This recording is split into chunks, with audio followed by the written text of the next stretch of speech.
Best artist திரு Sukumar sir அவர்களை நம் முன் 2 நிமிடம் உரையாற்ற அன்போடு அழைக்கிறோம்.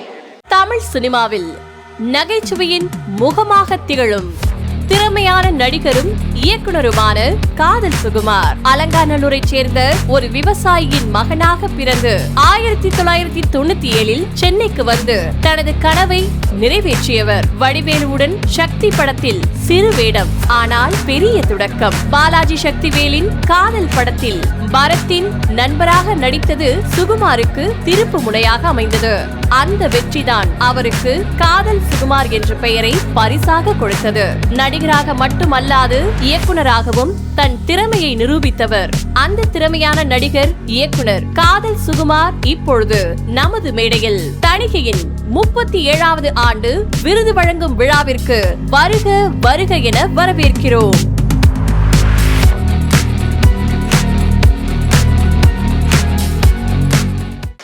அனைவருக்கும் இனிய மதிய வணக்கம். எல்லாம் நல்லா இருக்கீங்களா? நல்லா சாப்பிட்டீங்களா? நான் நிகழ்ச்சிக்கு வரும்பொழுது எல்லாம் சாப்பிட்ற பசியில் இருந்தீங்க, அதான் சாப்பிட்டீங்களான்னு கேட்டேன். ஏன்னா அதாவது ஒவ்வொரு அரிசியிலும் இறைவன் பெயரை எழுதியிருக்கான் அப்படின்னு சொல்லுவாங்க. அது நம்ம ஆரோக்கியம் வந்தப்போ ஒவ்வொரு அரிசியிலும் எழுதியிருந்தாங்க. அது அப்போது இப்போ நிறைய பேருக்கு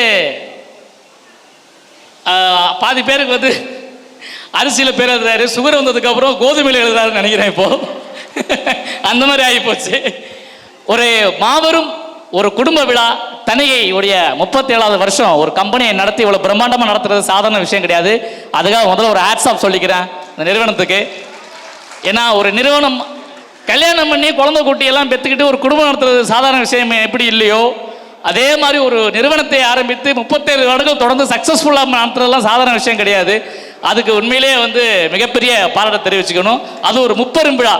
இந்த மாதிரி விழாவில் கலந்துக்கிறதுக்கு ஒரு வாய்ப்பு கிடைச்சதுக்கு எனக்கு ரொம்ப பெருமையாக இருக்குது.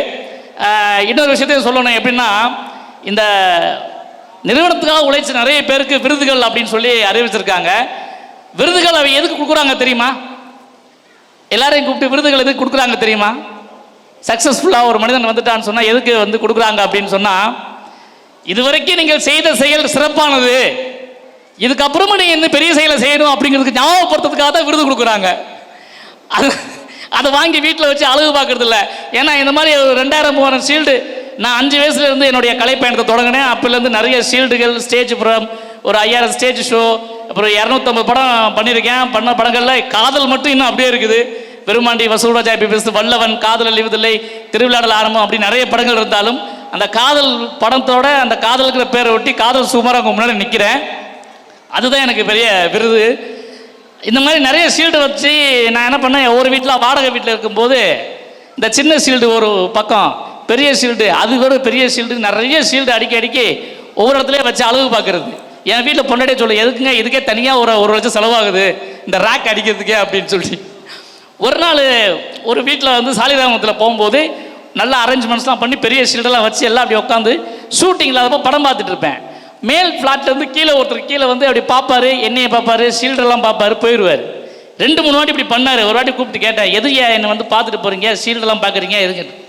தம்பி நான் ஒன்று கேட்கலாமா அப்படின்னாரு. என்ன அப்படின்னு? நீங்கள் ஷீல்டு செய்கிறவரான்னு கேட்டார் என்னைய. எனக்கு எப்படி இருக்குங்க, அப்போ மொத்த ஷீல்டு என்னை பார்த்து சிரிக்கிற மாதிரியே இருந்தது. அதாவது நம்ம தெரியும் அப்படின்னு நினைக்கிறது வேற, அவளை தாண்டி நிறைய விஷயங்கள் இருக்கு. ஏன்னா அவர் வந்து பேங்க்லேயே வேலை செஞ்சு ரிட்டையர் ஆனவர் போல இருக்கு, படமே பார்க்க மாட்டார் போல. கடைசியாக என்ன படம் பார்த்தீங்களான்னு கேட்டேன். நான் குலே பகவாலி பார்த்தேன் அப்படின்னாரு. சூப்பர் அப்படின்ட்டேன். ஸோ அந்த மாதிரி நிறைய விஷயங்கள் இருக்குது. ஸோ விருது என்பது நீங்கள் செய்ய போகும் செயலுக்காகவும் செய்த செயலுக்காகவும் பாராட்டி கொடுக்குற அந்த விருதை இந்த முப்பெரும் விழாவில் நீங்கள் வாங்க போகிறவங்க எல்லாத்துக்குமே என் சார்பாக அவங்களுக்கெல்லாம் வாழ்த்துக்களை சொல்லிக்கிறேன். அதே நேரத்தில் இன்று இந்த முப்பெரும் விழாவில் ஒரு புதுமனை ஆரம்பிக்க போகிறாங்க, தணிகை ரியல் எஸ்டேட்ஸ். அதுக்கப்புறம் வந்து 37வது வருஷம்.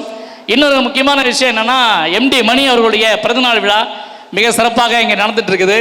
அதாவது கூப்பிட்டு சாப்பாடையும் போட்டு விருதையும் கொடுத்து உங்களை கௌரவிக்கிற ஒரு மிகப்பெரிய விழாவில் நான் கலந்துக்க ரொம்ப சந்தோஷப்படுறேன். ரொம்ப மகிழ்ச்சியாக இருக்குது.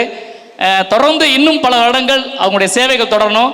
மிக விரைவிலேயே நானும் தணிகை குரூப்பில் ஒரு இடம் வாங்கி உங்களுக்கு குடும்பத்தில் நானும் ஒன்றாயிடுவேன்.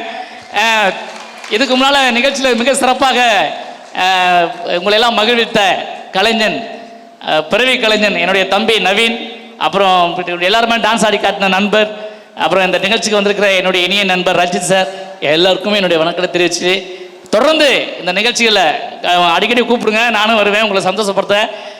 நிறைய நான் வந்து ஆந்திராவில் ஷூட்டிங்கில் இருந்தேன், சித்தூரில். காலையிலேருந்து கிளம்பி வந்து திரும்ப மறுபடியும் நிகழ்ச்சிக்கு போகணும், மறுபடியும் ஷூட்டிங் போகணும்.